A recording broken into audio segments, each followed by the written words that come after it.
तो स्वागत है हमारा तुम्हारा दूसरे मॉड्यूल में। पहले मॉड्यूल में हमने बेसिक चीज़ें कवर करी थी। होप सबको पूरी सारी चीज़ें समझ में आ गए होंगे, और अगर नहीं समझ में है तो दोबारा जाके पूरा मॉड्यूल देखो। ये बेसिकली जो भी सीरीज़ आने वाली 7-8 मॉड्यूल जो भी मैं लेके आया हूँ, ये बेसिकली एक बिगिनर के लिए है। अगर कोई भी किसी को ट्रेडिंग के बारे में भी नहीं पता है, क्रिप्टो ट्रेडिंग के बारे में सुना भी नहीं है, कुछ भी ट्रेडिंग के बारे में भी नहीं सुना है, तो ये सीरीज़ देख के एटलीस्ट वो ट्रेडिंग का अच्छा खासा नॉलेज ले लेगा। मतलब जितना मार्केट को स्टार्ट करने या उसको ट्रेडिंग स्टार्ट करने के लिए चाहिए, फिर धीरे धीरे वो और भी डीप कॉन्सेप्ट या डेप्थ में सीधे जाके समझ सकता है। बट ये कोर्स बेसिकली क्या है कि इतना ढेर सारा भी मैंने बहुत सारी चीज़ें नहीं बता दी कि एक बिगिनर बहुत ही कंफ्यूज हो जाए, और इतनी कम भी नहीं बताया कि कुछ भी नहीं पता चले।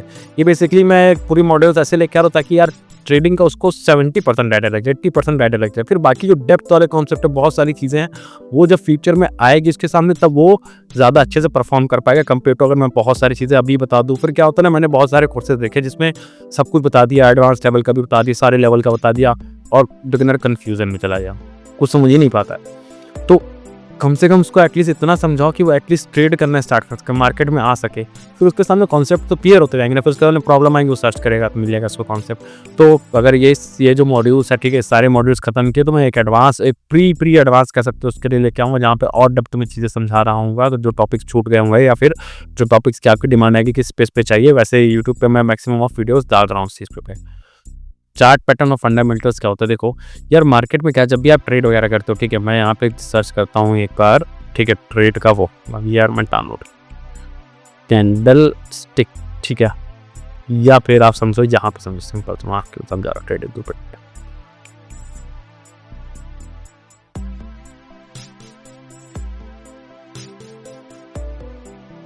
बिटकॉइन का हमने खोला। अभी ये ट्रेडिंग व्यू है जहाँ पर आप चार्ट्स वगैरह देखोगे, मैं इसको फीचर में समझाऊंगा कैसे क्या करना है। बट अभी के लिए समझो कि भाई ये एक तरीका है जहाँ पर आखिर आप कोई भी मार्केट के चार्ट्स देख सकते हो, ठीक है।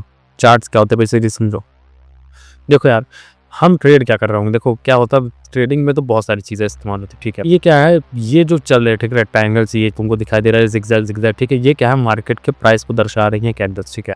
हम ट्रेड किस में कर रहे होंगे, हम लाइन्स पर नहीं कर रहे होंगे, हम हमेशा कर रहे होंगे कैंडल स्टिक्स पे, ठीक है।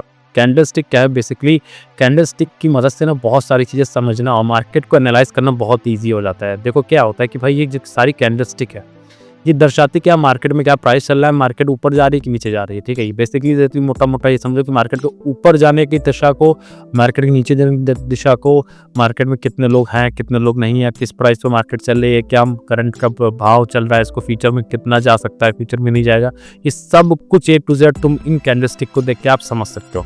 तब समझो बेसिक से क्या हम और चीज़ समझ पाते हैं। एक सेकंड कहाँ गए,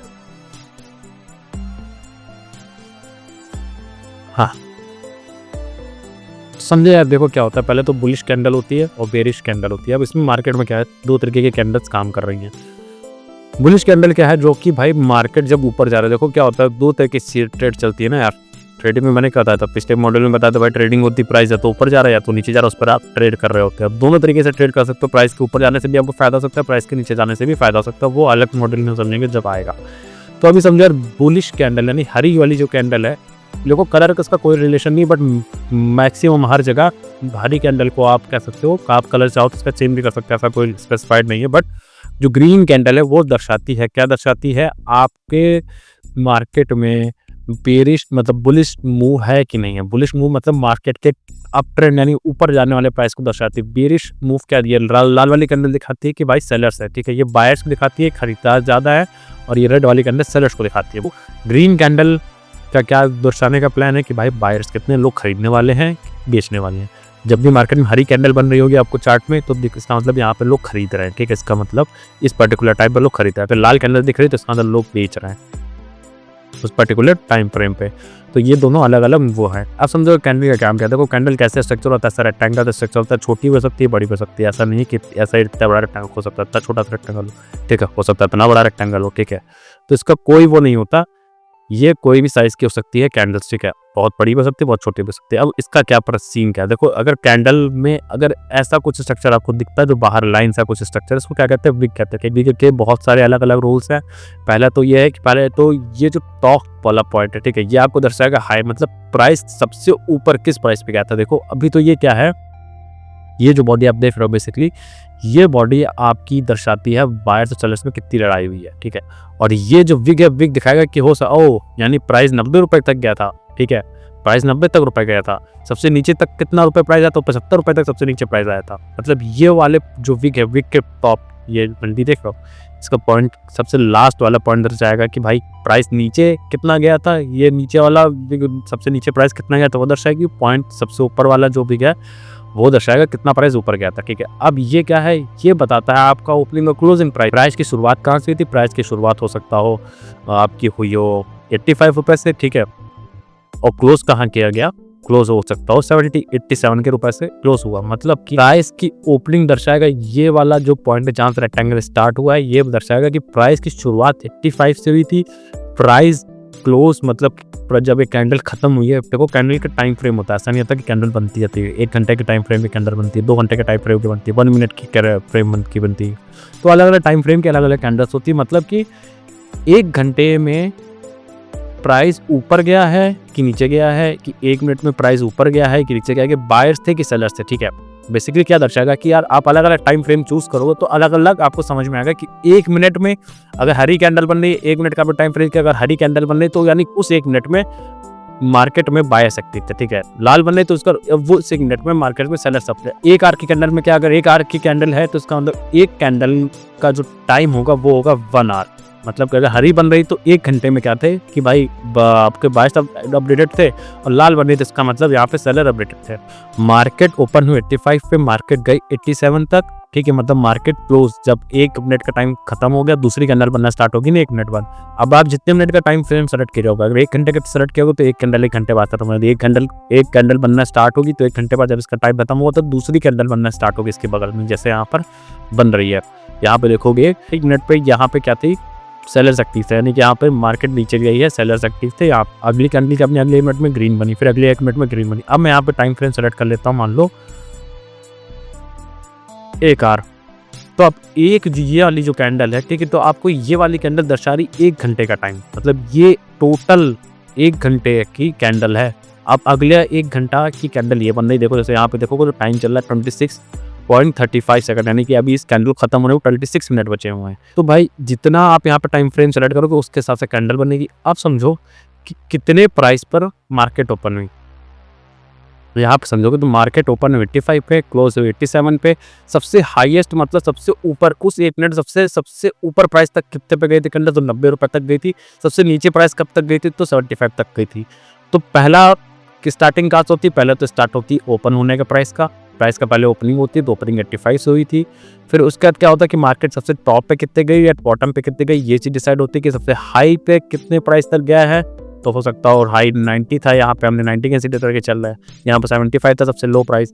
और क्लोजिंग कहाँ पे कि आखिर में 1 मिनट जब खत्म हुआ तो मार्केट से कैंडल जो अगली बनना स्टार्ट होगा किस प्राइस से बनना स्टार्ट हुई है, मतलब इसकी क्लोजिंग कहाँ हुई थी, नेक्स्ट कैंडल किस प्राइस से बनना स्टार्ट हुई है। उसका हो सकता है थोड़ा बहुत फ्लक्चुएशन होता है जब गैप अप डाउन होती है मार्केट में, बट क्या होता है मैक्सिमम ऑफ टाइम क्लोजिंग क्या होती है, जब 1 मिनट का टाइम खत्म हो गया या फिर 1 घंटे का टाइम खत्म हो गया तो उस पर्टिकुलर प्राइस पे, मतलब उस पर्टिकुलर 1 घंटा जब खत्म हुआ तो उस पर्टिकुलर घंटे के खत्म होने पर उस कैंडल का प्राइस क्या था, सिंपल सा।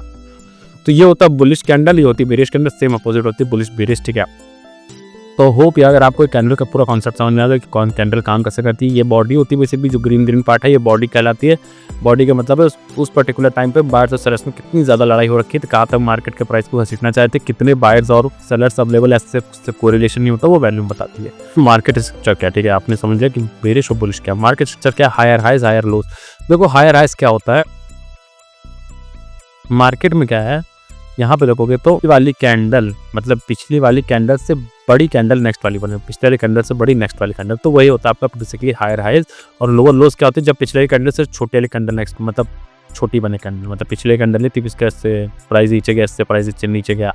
तो हायर हाइज हमेशा क्या दर्शाते हैं कि अगला वाली कैंडल पिछले वाली कैंडल से कितनी ज़्यादा बड़ी बनने वाली है, बेसिकली ठीक है। अभी इसका इतना ज़्यादा डेप्थ में नहीं समझेंगे इस चीज़ को, बिकॉज ये अभी आएगा आगे तो उसमें ज़्यादा समझ में आएगा। तो हायर हाइज में क्या होता है कि पिछले वाली कैंडल से हम कंपेयर करते हैं कि भाई मार्केट में क्या हायर हाइज बनते हुए चले आ रहे, ऐसा होता है कि मार्केट में कि अगर हायर हाइज चले बनते हुए चले आ रहे, पिछली कैंडल ये बनी थी तो अगली कैंडल इसके ऊपर बनी, ठीक है, अगली कैंडल इसके ऊपर प्राइस की बनी, अगली कैंडल इसके ऊपर प्राइस की बनी, तो इसकी अलग स्ट्रैटेजी होती है, तब ये ट्रेडिंग में अलग तरीके से काम करता है। जब ऐसा कुछ पैटर्न बनता है ना, तो हम प्रेडिक्शन कर सकते हैं या फिर हम प्रोबेबिलिटी निकाल सकते हैं कि भाई आगे कौन सा मूव आने वाला होगा। तो हायर हाइज और हायर लोज डिफाइन क्या करते हैं कि भाई मार्केट में मूव क्या आने वाला है। तो हायर हाइज और हायर लोज को हम फ्यूचर में अच्छे से समझेंगे जब हम प्रॉपर ट्रेडिंग वगैरह कर रहे हैं। अभी बेसिकली समझो मूव को दर्शाने के लिए होते हैं higher highs. Break of structure क्या है, अब देखो यार यहाँ पे क्या सीन है भाई, मार्केट देखो इस पर्टिकुलर रेक्टेंगल के अंदर देखोगे तो रेक्टेंगल के बारे में मत देखना, तो देखना मार्केट इसके अंदर फंसी हुई थी, ठीक है। इसके अंदर मैंने मार्केट के टॉप को कनेक्ट करते हुए, मतलब टॉप क्या हो गया, टॉप प्राइस ये हो गया, टॉप को कनेक्ट करते हुए एक रेक्टेंगल बना दिया और बॉटम को कनेक्ट करते हुए एक रेक्टेंगल ऐसे कनेक्ट कर दिया, ठीक है। बॉटम क्या हो गया, ये यहाँ से यहाँ तक का प्राइस ही हम कंसीडर कर रहे हैं, इस रेड वाली कैंडल तक का, ठीक है, ये रेड वाली कैंडल तक का। और इसका मतलब कि इस पर्टिकुलर रेक्टेंगल में सबसे लोवेस्ट प्राइस क्या था, ये था, और सबसे हाईएस्ट प्राइस क्या था, ये था। अब जब भी इस रेक्टेंगल को टूटे गए, रेक्टेंगल मतलब टूटे, जैसे इस वाली कैंडल ने तोड़ के बाहर चली गई है, तो ये क्या होगा, ब्रेक ऑफ स्ट्रक्चर, ठीक है। मतलब कि यार ब्रेकआउट हो गया, ब्रेक ऑफ स्ट्रक्चर हो गया, जो भी मार्केट में अभी तक पैटर्न चला आ रहा था उसका स्ट्रक्चर का ब्रेक ऑफ हो गया, मोटा मोटा कह सकता हूँ। ब्रेक ऑफ स्ट्रक्चर बहुत डीप कॉन्सेप्ट है, मैंने इसके ऊपर कंप्लीट यूट्यूब पे एक वीडियो बना रखी थी, उसमें आप जाके पूरा कंप्लीट डीपली समझ सकते हो। बट अभी के लिए फिलहाल के लिए इतना समझो मोटा मोटा कि ब्रेक ऑफ स्ट्रक्चर क्या होता है, जब मार्केट में हायर हाइज चल रहा होता है, मतलब higher highs in the sense सबसे हायर प्राइस और सबसे लोवेस्ट प्राइस को कनेक्ट करते हुए आप एक रेक्टेंगल बनाते हो या सपोर्ट एंड रेजिस्टेंस लेवल बनाते हो, वो भी हम समझेंगे सपोर्ट एंड रेजिस्टेंस क्या होता है।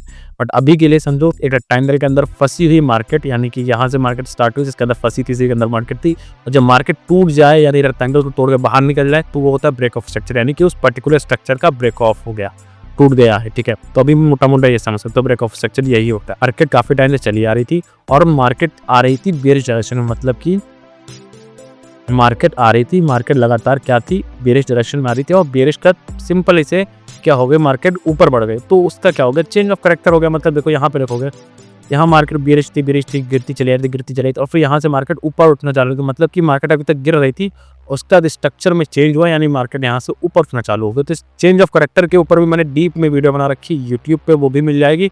बट हम फ्यूचर में भी जब ट्रेड कर रहे होंगे तो और अच्छे से समझ रहे होंगे। अभी समझो ब्रेक ऑफ स्ट्रक्चर का मतलब समझ लिया आपने, चेंज ऑफ कैरेक्टर का मतलब समझो जब भी मार्केट एक पर्टिकुलर, यानी अगर नीचे लगातार गिर रही थी, अब ऐसा तो नहीं होगा कि गिरती लाल लाल लाल लाल रेड रेड रेड रेड, ऐसा तो कभी नहीं होगा, रेड ग्रीन, बट उसका पैटर्न कैसा होगा, ऐसा कुछ होगा। मतलब मार्केट बार बार रेड ग्रीन बनाते बनाते नीचे ही जा रही है, ऐसा नहीं हो रहा है कि रेड ग्रीन बनना तो ऐसे ही चली जा रहा है, ऐसे नहीं होगा ना, तो ऐसे होगा ऊपर जा रही है, ठीक है। मतलब ऊपर भी आ सकती है लेकिन उसका भी कैरेक्टर चेंज होना चाहिए।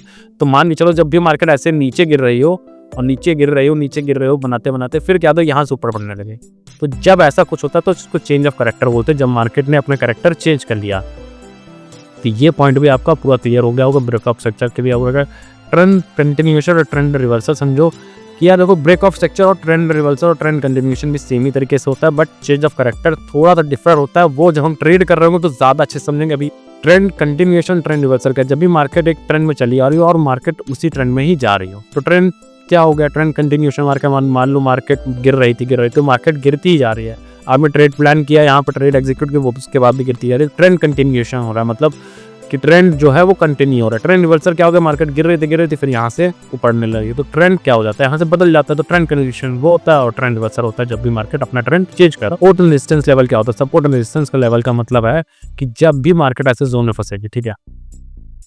अब इसके ऊपर भी मैंने एक कंप्लीट अच्छी वीडियो बनाई थी बहुत डेप्थ में एसएनआर लेवल के ऊपर, तो अगर आपको और प्रो समझना है तो वो वीडियो को देख सकते हो, उसमें समझ पाओगे। देखो क्या सपोर्ट एंड रेजिस्टेंस क्या होता है, सपोर्ट मतलब कि आपने एक ऐसा ये जो नीचे वाला हिस्सा देख रहे हो जहां से सप्लाई होना चालू हुई है, ठीक है, ये क्या हो गया, आपने एक सपोर्ट लेवल बना ली, जानी कि मार्केट यहाँ पे बार बार गिर रही है, यहाँ से ऊपर पड़ रही है, फिर यहाँ पे देखो मार्केट गिरी है, देखो ये जो लाइन है, जो विक्स हैं जो टच हो रही है, इस लाइन को रेक्टेंगल वाली जगह उसको मैं छोटा कर दूं, ठीक है, इसको मैंने छोटा कर दिया। बेसिकली ये हो गया सपोर्ट लेवल, ये हो गया रेजिस्टेंस लेवल, ठीक है। अब सपोर्ट लेवल क्या होता है, बेसिकली सपोर्ट लेवल एक ऐसा लेवल होता है जहां से आके मार्केट बार बार चेंज होकर ऊपर जा रही हो, यानी कि यहाँ पर क्या हो रहा है कि एक तरीके से वॉल का काम कर रही है। सपोर्ट क्या है? सपोर्ट एक तरीके से वॉल का काम करता है, नहीं फ्लोर का काम करता है। और रेजिस्टेंस क्या होता है? एज अ सीलिंग का काम करता है। मतलब कि फ्लोर का मतलब कि यहाँ से सप्लाई हो रही है, यानी कि यहाँ पे आकर बार बार प्राइस ऊपर बढ़ जा रहा है, बार बार प्राइस ऊपर बढ़ जा रहा है, यानी कि यहाँ पर बायर्स एक्टिवेट हो जाते हैं। ऐसा जोन है। सपोर्ट जोन वो जोन होता है जहाँ से बायर्स एक्टिवेट होते हैं। और रेजिस्टेंस जोन क्या होता है कि जहाँ से सेलर्स, यानी कि यहाँ से आके बार बार प्राइस नीचे गिरा है। देखो यहाँ पे गया प्राइस नीचे गया, यहाँ पे तो ये यहाँ तक तो नहीं गया प्राइस, लेकिन यहाँ से जाता तो फिर नीचे आता है, यहाँ पे गिरा नीचे आएगा। तो भाई यार, जो जोन ये डिफाइन करे कि सीलिंग क्या है उसको रेजिस्टेंस लेवल कहते हैं। जो जोन डिफाइन करे कि फ्लोर पे क्या है, मतलब जहाँ से मार्केट प्राइस बार बार ऊपर जा रही है, तो इसका मतलब ये होगा बस सपोर्ट जोन। सपोर्ट लेवल में क्या है कि बेसिकली क्या सप्लाई होती है, ठीक है, मार्केट में डिमांड बनाई जाती है, लोगों मतलब बायर्स आते हैं, ठीक है, यहाँ से बार बार मार्केट ऊपर उठ रही होती है। रजिस्टर लेवल क्या होता है? बार बार मार्केट नीचे कर रही होता है। कैसा लेवल होता है? एक लाइन ऐसे खींच दी कि इस लाइन पे आने पे, इस लाइन पे अगर मार्केट बार बार आ रही तो नीचे गिर रही, इस लाइन पे मार्केट आ रही तो नीचे गिर रही। तो क्या होता है, जिस मार्केट ने बीच में आई, फिर मार्केट उस लेवल पे गई तो नीचे गिर गई, तो वो क्या होगा? Resistance level. जो मार्केट नीचे गिरी, एक लेवल पे आई, फिर मार्केट यहाँ से टच करी, फिर ऊपर उठ गई, तो वो क्या होगा? सपोर्ट, मतलब आपका सपोर्ट लेवल। रेजिस्टेंस और सपोर्ट में क्या डिफरेंस होता है? मोटा मोटा यही होता है, ठीक है। हम फ्यूचर में और अच्छे डेप्थ में समझेंगे कि इसका एक्चुअल में काम कैसे होगा। ब्रेकआउट्स ऑफ फेक, इसके ऊपर हम फ्यूचर में डिस्कस जरूर करेंगे, फेक ब्रेकआउट्स, क्योंकि ब्रेकआउट्स का क्या है यार, फेक ब्रेकआउट्स एक अलग टॉपिक हो जाएगा। इसके ऊपर भी मैंने कंप्लीट वीडियो बना रखी है, तो चाहो तो उसको भी देख सकते हो, यूट्यूब पे अवेलेबल है। बट अभी हम यहाँ पे अपने इस मॉड्यूल समझेंगे फेक ब्रेकआउट का क्या मतलब होता है। तो फेक ब्रेकआउट मतलब कि मार्केट इस सपोर्ट रेजिस्टेंस लेवल में फंसी हुई थी और मार्केट में देखो ये वाली कैंडल तोड़ के बाहर चली गई। ये ऐसा तो हुआ नहीं कि यार मैंने क्या कहा था कि मार्केट यहाँ पे टच करी नीचे नीचे, यहाँ टच करी नीचे नीचे, ठीक है, यहाँ पे देखो ये हमने इसको बनाया नहीं, बट यहाँ तक जाएगी मार्केट, यहाँ से नीचे आती तो क्या होता, बार बार ये होगा यहाँ पर रेजिस्टेंस लेवल। बट यहाँ पे देखो कैंडल ने टच किया और तोड़ के बाहर चली गई। तो यही होता है ब्रेकआउट स्ट्रक्चर। मतलब कि इस जो दीवार थी, सीलिंग थी, छत थी, ठीक है, छत से लड़के ये वापस नहीं, छत को तोड़ के बाहर निकल गए, तो ये होता है आपका ब्रेकआउट, ठीक है। अभी कई बार ऐसा होता है कि भाई मार्केट तोड़ के बाहर चली जाती है, लोग यहाँ पर अपना सोचते हैं कि यार बार यहाँ से क्या होता है, जैसे मार्केट यहाँ टच करेगी तो लोग अपने लिए क्या शॉर्ट के लिए पोजीशन ओपन करेंगे, मतलब कि सेलिंग वगैरह करेंगे कि यहाँ देखे टच कर रही, बार बार नीचे आ रही, टच कर रही, नीचे आ रही। तो एक लोग माने थे कि जब भी मार्केट यहाँ पर टच करेगी तो मैं बेच दूंगा, क्योंकि यहाँ से मार्केट नीचे गिर रहे हैं। यहाँ केस में क्या होता है कि भाई मार्केट जब इस लेवल को तोड़ के बाहर चली जाती है तो लोगों में क्या लगता है, लोगों को ये लगता है कि यार ये तो तोड़ के बाहर चली गई है, इसका मतलब अभी बाहर ही जाएगी। तो यहाँ पे लोग क्या कर लेते हैं, बेसिकली लॉन्ग के लिए, यानी कि लॉन्ग के लिए पोजीशन बना देते हैं। लेकिन होता क्या है कि मार्केट यहाँ से बाहर जाती है और फिर वापस से अंदर आ जाती है, थोड़ा सा बाहर तोड़ के स्ट्रक्चर आती है, सीलिंग को तोड़ के बाहर जाती है, फिर आके अंदर ही वही इसी रूम के अंदर घूमने लगती है। तो ये होता है फेक ब्रेकआउट। मतलब मार्केट ऊपर तोड़ के गई, लोगों ने ट्रेड वगैरह ले ली, लेकिन फिर मार्केट नीचे आ गई, ठीक है। तो ये होता है फेक ब्रेकआउट। मतलब कि मार्केट तोड़ के जाए लेकिन असल में ना जाए, वापस आ जाए। कई बार होता है असल में चली जाती है स्ट्रक्चर को तोड़ के, तो वो होता है रियल ब्रेकआउट। फेक ब्रेकआउट होता है जब तोड़ के ऊपर चली तो जाए लेकिन थोड़ी देर बाद वापस आ जाए, तो ये फेक ब्रेकआउट होता है आपका। तो मल्टी टाइम फ्रेम एनालिसिस मैंने बता दिया था कि 1 आवर के टाइम फ्रेम में अलग अलग, ये जब हम ट्रेड कर रहे हैं तो ज़्यादा बेटर समझ में आएगा। अभी मैं इसमें कुछ एक्स्ट्रा नहीं बता सकता कि 1 मिनट के टाइम फ्रेम पे क्या होता है, 1 घंटे के टाइम फ्रेम में कैसे होता है, ये हम समझेंगे जब हम ट्रेड कर रहे होंगे तो ज़्यादा बेटर में समझ आएगा। 1 मिनट के टाइम फ्रेम अलग तरीके से एनालाइज होता है और 1 घंटे के टाइम फ्रेम अलग तरीके से एनालाइज होता है। बस इतना समझ जाओ कि ये जितना ज़्यादा आप टाइम बढ़ाते जाओगे उतना एनालिसिस आपका बढ़ता जाएगा। 1 घंटे का टाइम फ्रेम लोगे तो ज़्यादा अच्छे एनालिसिस निकल के आएगी, 4 घंटे का टाइम लोगे तो ज़्यादा अच्छे एनालिसिस निकल के आएगी, 1 घंटे का मतलब 1 दिन का टाइम लोगे तो ज़्यादा अच्छे एनालिसिस निकल के आएगी। कंपेयर टू 1 मिनट का टाइम लोगे तो उसमें एनालिसिस, मतलब जो भी आप ट्रेड के लिए प्लान कर रहे हो, जो भी आप स्ट्रैटेजी बना रहे हो, उस पर आपकी प्रोबेबिलिटी बढ़ती जाएगी प्रॉफिटेबल होने के लिए, ठीक है। मतलब आपकी प्रोबेबिलिटी बढ़ जाएगी, जो भी स्ट्रैटेजी बना रहे हो उस पर खरा उतरेगी वो स्ट्रैटेजी, जितना ज़्यादा टाइम फ्रेम बढ़ाते जाओगे। बिकॉज क्या होता है, जितना ज़्यादा टाइम फ्रेम ज़्यादा बढ़ा रहे हो आप, तो इसका मतलब आप उस स्ट्रैटेजी पर दाव लगा रहे हो, यानी कि उस वो दर्शाता क्या है, बेसिकली वो दर्शाता है टाइम फ्रेम। मतलब 1 घंटे की यानी 1 दिन की टाइम फ्रेम, मतलब कि 1 दिन में पूरा क्या हुआ उसने एक ही कैंडल ने बता दिया, कल क्या हुआ तो उसने एक कैंडल ने बता दिया। मतलब आपको पूरे 1000 कैंडल 2000 कैंडल देखने की जरूरत ही नहीं पड़ी है। एक ही दिन की कैंडल, अब यही आप 1 सेकंड की लगाते, 1 मिनट की लगाते, तो आपको कितनी कैंडल देखनी पड़ती पूरे दिन में, क्या हुआ। अब सोचिए एक ही कैंडल बता दी कि पूरे दिन में ऐसा हुआ कि बायर्स एक्टिव थे, यानी कि मार्केट में मतलब तेजी थी, मार्केट ऊपर जा रही थी, बायर्स थे, बायर्स ने अपना प्रेशर बना रखा था, तो एक कैंडल ही बता देती, तो वो जज करना ज़्यादा ईजी हो जाता है। जब हम ट्रेड कर रहे हैं तो ज़्यादा समझ में आएगा। देखो यहाँ पर दूसरा भी मॉड्यूल अपना खत्म हो गया, दूसरे मॉड्यूल में हमने मोटा मोटा ये सारी चीज़ समझी। अभी तीसरा वाला मॉड्यूल होगा, उससे और अच्छी चीज़ें समझ जाओगे। फिर बेसिकली जो अभी तक तो जो भी मैंने बताया, ठीक है, ये तो आप समझ पाओगे कि जो मेन चीज़ें समझ रहे हो, वो जब ट्रेडिंग चार्ट पे आएँगे, ट्रेड वगैरह हम कर रहे हैं तो ज़्यादा अच्छे से सारी चीज़ें क्लियर होगी। ओह! ये होता है। अभी तो देखो कई बार ऐसा जब मैं स्टार्टिंग में पढ़ रहा था, तो बहुत सारी चीज़ें सर के ऊपर से जाती है। ऐसा होता है कि बहुत सारी चीज़ें सर के ऊपर से आती है, तो मैं हो सकता हो जा रही हूँ, तो सबसे पहले ये करना कि दोबारा वीडियो देखना, नोट्स बनाना, दोबारा वीडियो देखना, फिर नोट्स बनाना, ठीक है? तो वो चीज़ें कर सकते हो। इसके अलावा क्या कर सकते हो कि भाई जब फ्यूचर में जब जाओगे, जब चीज़ें नहीं समझ आएँगी तो फिर से ये चीज़ें देखना। यही होता है यार तरीका, मैं सच बताऊँ तो इसी तरीके से मैंने भी सीखा था। काफ़ी कॉन्सेप्ट मुझे स्टार्टिंग के नहीं क्लियर होते थे, बट क्या जैसे-जैसे ट्रेड करने लगा, फिर समझ अच्छा ये कॉन्सेप्ट तो पढ़ा हुआ था, फिर उस कॉन्सेप्ट को रिवाइज़ किया, ऐसे ही क्लियर होता है, एक बार में किसी को भी क्लियर नहीं होगा। तो थर्ड मॉड्यूल में हम मिलते हैं। Bye bye.